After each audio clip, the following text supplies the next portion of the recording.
Hello students, कैसे हो आप सभी लोग। उम्मीद है कि आप सभी लोग अच्छे होंगे। आरसीसी डिजाइन के 45th लेक्चर में हम जो है characteristic strength and characteristic loads के बारे में डिस्कस करने वाले हैं। Characteristic strength and characteristic loads RCC के बहुत ही इंपॉर्टेंट टॉपिक है, जिससे रिलेटेड जो है अक्सर आपको स्ट्रक्चर, वाइवा और प्रैक्टिकल में भी क्वेश्चंस पूछ लिए जाते हैं कि compressive strength and characteristic strength में क्या डिफरेंस होता है। ऐसे कुछ क्वेश्चंस जो है आपसे पूछ लिए जाते हैं। इसके अलावा जो है लिमिट स्टेट में भी इसकी बहुत ही ज्यादा इंपॉर्टेंट है। आगे हम जो है जो भी न्यूमेरिकल प्रॉब्लम्स करेंगे लिमिट स्टेट मेथड को यूज करके, वहां पर जो है हम characteristic strength and characteristic loads को ही यूज करने वाले हैं। तो चलिए बिना टाइम वेस्ट किए इस लेक्चर को शुरू करते हैं और डिटेल में डिस्कस करते हैं इस टॉपिक के बारे में। कैरेक्टरिस्टिक स्ट्रेंथ को हम FCK के साथ डिनोट करते हैं। जो हमारी कंक्रीट की कैरेक्टरिस्टिक स्ट्रेंथ होती है उसे हम FCK के साथ डिनोट करते हैं। तो यहाँ पर हम इसके जो है कंसेप्ट के बारे में डिस्कस करते हैं थ्योरेटिकली कि कैरेक्टरिस्टिक स्ट्रेंथ एक्चुअली में होती क्या है। The strength of the material below which not more than 5% of the test results are expected to fall is known as the characteristic strength of the material. किसी भी material की जब हम strength find करते हैं, यानी कि अलग अलग सैंपल की हम जब स्ट्रेंथ फाइंड करते हैं, तो उन जो भी हमारे पास स्टैटिकल डेटा आता है अलग अलग वैल्यूज का, उन वैल्यू में से एक ऐसी वैल्यू होती है जिस वैल्यू से 95% जो भी हमारे रिजल्ट में वैल्यू मिली होती है वो ज़्यादा होती है उस पर्टिकुलर वैल्यू से, और सिर्फ 5% ऐसी वैल्यू होती है जो पर्टिकुलर वैल्यू से हमारी जो है कम होती है। तो वो पर्टिकुलर वैल्यू जिसके साथ हम जो है एज ए रेफरेंस लेकर सभी वैल्यू को कंपेयर कर रहे हैं उसे हम कैरेक्टरिस्टिक वैल्यू कहते हैं या फिर कैरेक्टरिस्टिक स्ट्रेंथ कहते हैं उस पर्टिकुलर मटेरियल की। It means that the characteristic strength has 95% reliability or there is only 5% probability of actual strength being less than the characteristic strength। जो हमने कैरेक्टरिस्टिक स्ट्रेंथ या फिर कैरेक्टरिस्टिक वैल्यू को डिफाइन कर दिया है, जो हमने सिलेक्ट कर ली है, टोटल जितने भी हमने सैंपल टेस्ट किए हैं उस पर्टिकुलर मटेरियल के, उन सभी सैंपल में से उस कैरेक्टरिस्टिक वैल्यू से 95% सभी जो वैल्यू हमें उस डेटा में मिलती हैं वो ज़्यादा ही होती है उस पर्टिकुलर कैरेक्टरिस्टिक वैल्यू से। सिर्फ 5% ऐसी वैल्यू होगी जो कि कम होगी उस हमारी कैरेक्टरिस्टिक वैल्यू से। The characteristic strength of concrete FCK, concrete की जो कैरेक्टरिस्टिक स्ट्रेंथ होती है हम उसे FCK के साथ डिनोट करते हैं, जैसे मैंने बताया। Is defined as the compressive strength. हम जो है इसे in term of compressive strength ही जो है हम मेजर करते हैं। 150 mm का क्यूब बनाते हैं, यानी कि 150 mm into 150 mm into 150 mm, यानी कि इसका क्यूब बनाकर हम इसे 28 डेज के लिए क्योर करते हैं, क्योरिंग करते हैं इसकी।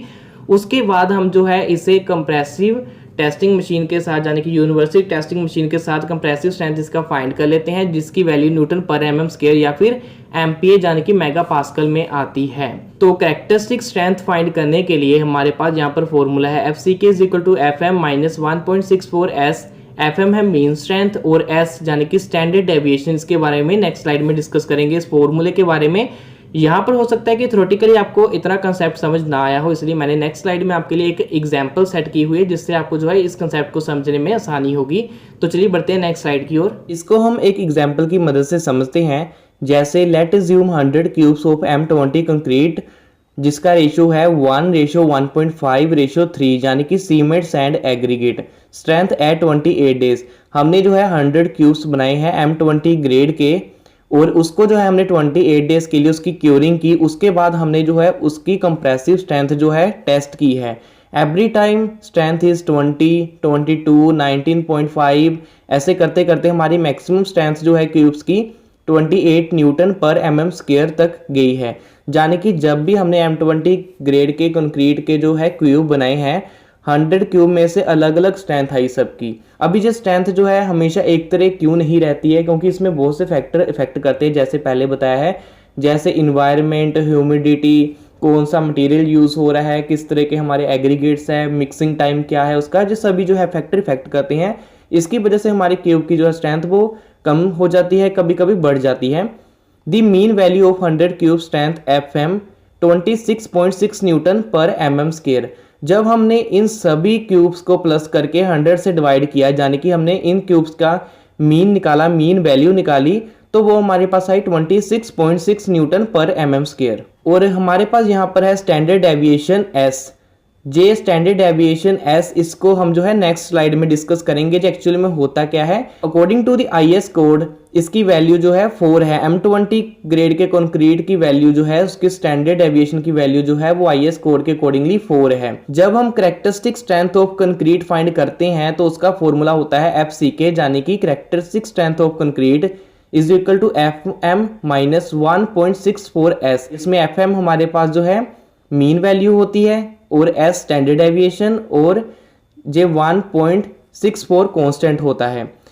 हमने देखा कि हमारे पास मीन वैल्यू 26.6, उसमें हमने माइनस किया 1.64 और J4 हमने वैल्यू S की भरी स्टैंडर्ड डेविएशन की जो हमें IS कोड में गिवन होती है। जब इसको हम सोल्व करते हैं तो हमारे पास वैल्यू आती है 20.04, जिसे हम राउंड फिगर करेंगे तो 20 न्यूटन पर mm² हमारे पास वैल्यू यहाँ पर आ जाती है। जैसे कि M20 ग्रेड की कितनी कैरेक्टरिस्टिक स्ट्रेंथ होती है 20 न्यूटन पर mm², तो यहाँ पर भी हमारे पास 20 न्यूटन पर mm² वैल्यू बन गई। जो वैल्यू जो है यानी कि जो कैरेक्टरिस्टिक स्ट्रेंथ की वैल्यू इस तरह से फाइंड की जाती है। एक्चुअली में जो हमारी स्ट्रेंथ होती है वो मैक्सिमम कभी कभी 28 न्यूटन पर mm² भी चले जाती है तो M20 ग्रेड की, और हो सकता है कि इससे और भी बढ़ जाए, लेकिन जो है 95% चांस ऐसे रहेंगे कि हमारी जो है अगर हम 100 क्यूब बनाएंगे उसमें से 95 जो क्यूब होंगे हमारे वो हमेशा 20 न्यूटन पर mm² से ज़्यादा ही स्ट्रेंथ देंगे, उससे कम नहीं देंगे। सिर्फ 5% चांस है कि 5 क्यूब हमारे 100 में से जो है इससे कम वैल्यू दे देंगे, वरना इससे ज़्यादा ही वैल्यू हमें हमेशा मिलेगी। This means that at least 95% of tested samples should have a compressive strength greater than or equal to 20 Newton पर mm²। अभी आपको समझ आया होगा कि जो 95% यहाँ पर क्या है, यानी कि 95% चांस है कि हमारी जो वैल्यू हमेशा M20 ग्रेड की 20 न्यूटन पर mm² से ज़्यादा ही आएगी। The characteristic strength of steel Fy is defined as that value of yield stress. Yield stress की टर्म में हम जो है कैरेक्टरिस्टिक स्ट्रेंथ फाइंड करते हैं स्टील की, और इसे हम Fy से डिनोट करते हैं। यहाँ पर आप स्टैंडर्ड डेविएशन को देख सकते हो। स्टैंडर्ड डेविएशन अगर आप खुद फाइंड करना चाहते हो तो उसके लिए फॉर्मूला है, यहाँ पर आप देख सकते हो। स्टैंडर्ड डेविएशन को हम सिग्मा से यहाँ पर डिनोट कर रहे हैं, और यहाँ पर n है हमारा the size of the population, यानी कि 100 क्यूब, जितने हमारे सैंपल है उसका कितना साइज है, यहाँ पर हम 100 लिख देंगे। xi क्या है, each value from the population, हर एक क्यूब की वैल्यू कितनी आ रही है वो हम जो है यहाँ पर भरेंगे, और इसी के साथ u या फिर म्यू आप कह सकते हो, ये हमारा होता है मीन वैल्यू हमारी कितनी है वो इसे यहाँ पर भरेंगे। इससे जो माइनस करेंगे इसका क्यूब करेंगे, इसका सम, तो इसके साथ जो है n के साथ डिवाइड कर देंगे और इसका जो है हम रूट फाइंड कर लेंगे। इन दोनों वैल्यू का हमें यहाँ पर समीशन चाहिए होता है। तो यहाँ पर आप जो है कर्व देख सकते हो फॉर दी स्ट्रेंथ। यहाँ पर हमारे रिजल्ट कैसे आ रहे हैं, ये ऊपर की तरफ को हमारे रिजल्ट है, ये हमारी स्ट्रेंथ क्योंकि कुछ इस तरह से जा रही है। आप देख सकते हो यहाँ पर जो हमारी यहाँ पर मीन स्ट्रेंथ आ गई है। मीन स्ट्रेंथ हमारी जो है हमारी हायर स्ट्रेंथ को डिनोट करती है। इसके बेस पर हम कोई भी स्ट्रक्चर डिनोट नहीं कर सकते हैं।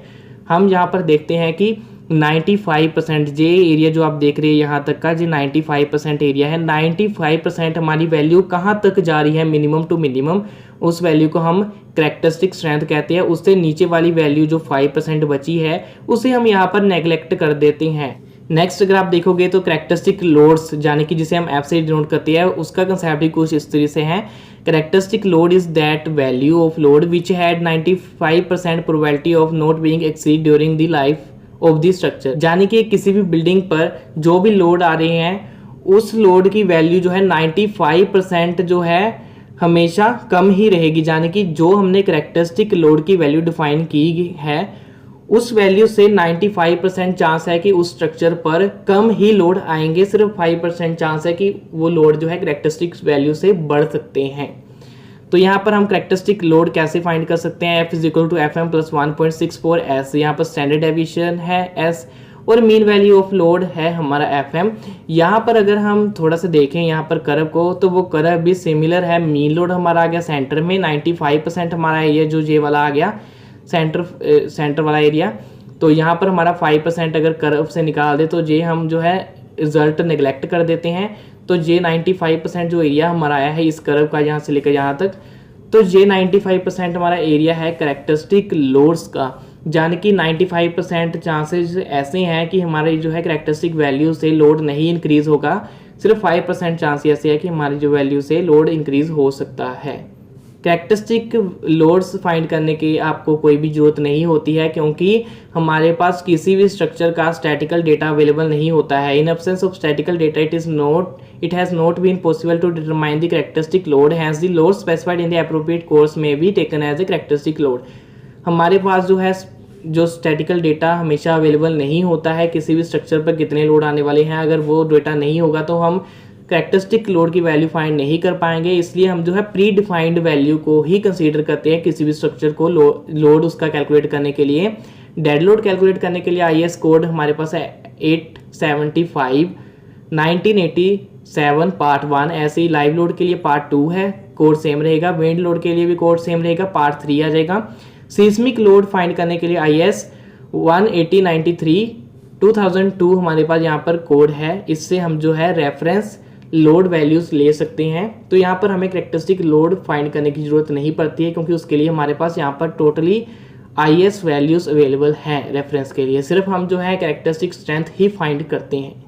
मुझे उम्मीद है कि ये लेक्चर आपको समझ आया होगा। इससे रिलेटेड अगर आपकी कोई क्वेश्चन या फिर क्वेरी है तो आप नीचे कमेंट कर सकते हैं, जिसका रिप्लाई करने की मैं कोशिश करूंगा। RCC डिजाइन के सभी प्रीवियस लेक्चर्स को मिलाकर हमने एक प्लेलिस्ट बनाई है, जिसका लिंक आपको डिस्क्रिप्शन में मिल जाएगा। वहां पर जाकर आप हमारे सभी प्रीवियस लेक्चर्स को भी देख सकते हैं। नेक्स्ट लेक्चर में भी हम RCC के लिमिट स्टेट के एक बहुत ही इंपॉर्टेंट टॉपिक के बारे में डिस्कस करने वाले हैं, जिसको मिस ना करने के लिए और साथ में और भी सिविल इंजीनियर से रिलेटेड वीडियोस देखने के लिए आप हमारे चैनल को सब्सक्राइब कर सकते हैं और साथ में बेल आइकन पर क्लिक कीजिए ताकि आपको नई वीडियो की नोटिफिकेशन मिल सके।